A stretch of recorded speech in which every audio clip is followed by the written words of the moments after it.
Hello বন্ধুরা, আজ অনেক দিন পর আবার একটা নতুন ভিডিওতে আমি এসেছি।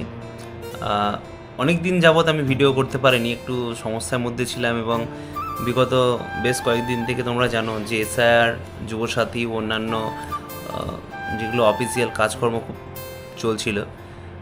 এখন বর্তমানে ইলেকশন ডিউটিও চলছে। তো আজকের একটা গুরুত্বপূর্ণ আপডেট নিয়ে তোমাদের জন্য এসেছি। যেহেতু আমি একজন পঞ্চায়েতে কাজ করি এবং পঞ্চায়েতের কর্মী, সেহেতু এই আপডেটটা আশা করছি সবারই খুব কাজে লাগবে। আমাকে যারা সোশ্যাল মিডিয়া পেজে আমার আছো, ফেসবুক ও ইনস্টাগ্রামে, তো তারা অনেকেও সেখানে জিজ্ঞেস করেছিলে যে যুবসাথীর টাকা যাদের ঢোকেনি তারা কি আদেও টাকা পাবে কি পাবে না, বা পেলে কিভাবে পাবে। তো তারা বিভিন্ন সোশ্যাল মিডিয়া ও অন্যান্য জায়গায়, ইউটিউব অন্যান্য জায়গায় তারা দেখেছো, বিভিন্ন রকম ভিডিও দেখেছো।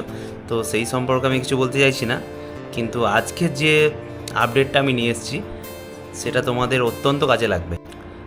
আজকের আপডেটটা হচ্ছে যে আজকেই আমাদের কাছে অফিসিয়ালি জানানো হয়েছে যে আগামীকাল থেকে প্রত্যেক পঞ্চায়েত এলাকায়, তো তোমাদের যেখানে বাড়ি বা নিয়ারেস্ট যেটা পঞ্চায়েত আছে সেখানে যাবে, সেখানে একটা ফর্ম তোমাদেরকে দেবে। সেই ফর্মটা ফিল আপ করবে, তার সাথে সাথে সেলফ অ্যাটেস্টেড, ভালো করে শুনে নাও, সেলফ অ্যাটেস্টেড আধার কার্ড, ভোটার কার্ড, ব্যাংকের অ্যাকাউন্ট এবং 1 কপি ফটো ওর সাথে লাগবে এবং সেটি জমা করবে। এবং কিন্তু বেশি দিন কিন্তু নেই, সময় দিয়েছে 9 তারিখ টু 11 তারিখ, খুবই অল্প সময়। এবং এই ফর্মটা কেবলমাত্র তারাই জমা করতে পারবে যাদের আগে অলরেডি জমা হয়েছিল, যাদের আগে অলরেডি সাবমিট হয়েছিল, মানে অনলাইন অথবা অফলাইন জমা হয়েছিল, কিন্তু যেহেতু যে কোনো কারণে তাদের টাকা অ্যাকাউন্টে ক্রেডিট হয়নি, তাদের জন্যই এই ফর্মটা কেবলমাত্র অ্যাভেলেবেল। তো তাদের নামটা কোথায় দেখতে হবে সেটাও আমি বলি।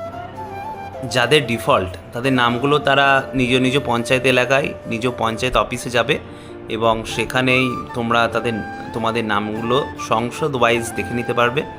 এবং তার সাথে সাথে যে ডকুমেন্টসগুলো আমি বললাম, ও ফর্মটা আমি আমার ডেসক্রিপশন বক্সে দিয়ে দিচ্ছি। এছাড়াও ওর সাথে একটা বিজ্ঞপ্তিও আছে, যেটা আমি এখন দিয়ে দিচ্ছি, তোমরা দেখে নাও ভিডিওতে শেষে। তো এইগুলো লাগবে, এই সমস্ত জিনিসগুলো নিয়ে তোমরা যত তাড়াতাড়ি পারো নিজের পঞ্চায়েত অফিসে গিয়ে জমা করে দাও। আশা করছি ভিডিওটা খুব ইম্পর্টেন্ট এবং তোমাদের খুব কাজে লাগবে। তাই যদি ভালো লেগে থাকে তাহলে লাইক, সাবস্ক্রাইব করে দিও। বাই।